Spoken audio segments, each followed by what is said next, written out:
నల్లమల్లారెడ్డి కాలేజీలో engineering first year చేస్తున్నా. అయ్యప్ప మాల దీక్ష వేసుకొని కాలేజ్కి వస్తే నల్ల బట్టలు వేసుకొని కాలేజీకి రావద్దని అన్నారు. కాలేజ్ డ్రెస్ వేసుకొని వస్తేనే కాలేజీకి రావాలని అని అన్నారు సార్ వాళ్ళు. మరి ఇతర మతాలకు గిట్లా గడ్డాలు మీసాలు పెంచుకొని వస్తే అలౌ చేసిరు, కానీ నేను మాల వేసుకొని నల్ల బట్టలు వేసుకుంటే మనకు నల్లమల్లారెడ్డి కాలేజీలో అలౌ చేస్తలేరు. కాలేజ్ డ్రెస్సులు స్టాఫ్ రూమ్లో పోయి కాలేజ్ డ్రెస్ ఇప్పించి నాకు కాలేజ్ డ్రెస్ వేయించారు. జై శ్రీరామ్ అందరికీ, సాంశరణం సాములందరికీ. నేను నల్లమల్లారెడ్డి కాలేజీలో ఇంజనీరింగ్ ఫస్ట్ ఇయర్ చేస్తున్నా. అయ్యప్ప మాల దీక్ష వేసుకొని కాలేజ్కి వస్తే నల్ల బట్టలు వేసుకొని కాలేజీకి రావద్దని అన్నారు.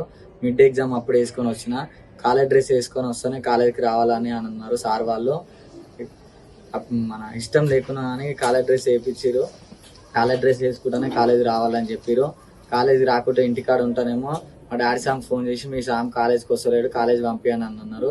ఇలా మాల బట్టలు వేసుకొని కాలేజ్కి వస్తే లోపలికి వచ్చినాక నల్ల బట్టలు ఇప్పి కాలేజ్ డ్రెస్ వేసుకొని ఉంటేనే కాలేజీకి రావాలని చెప్పారు. సార్ ఇట్లా అడ్డవులుగా మాట్లాడిండు సాంశరణం అందరికీ.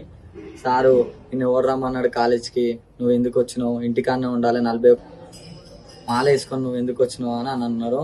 మరి ఇతర మతాలకు ఇట్లా గడ్డాలు మీసాలు పెంచుకొని వస్తే అలౌ చేసిరు, కానీ నేను మాల వేసుకొని నల్ల బట్టలు వేసుకుంటే మనకు నల్లమల్లారెడ్డి కాలేజీలో అలౌ చేస్తలేరు. బలవంతంగా నాకు కాలేజ్ డ్రెస్ లేకున్నా అని కాలేజ్ డ్రెస్సులు స్టాఫ్ రూమ్లో పోయి కాలేజ్ డ్రెస్ ఇప్పించి నాకు కాలేజ్ డ్రెస్ వేయించారు. సార్ సామిని ఎందుకు వేసుకురావద్దు సార్ సామ అంటే, నువ్వేమన్నా నీతులు చెప్తున్నావు, మేము 18 సంవత్సరాల నుంచి పని చేస్తున్నావు, నువ్వేమన్నా కొత్తనా అని అంటారు.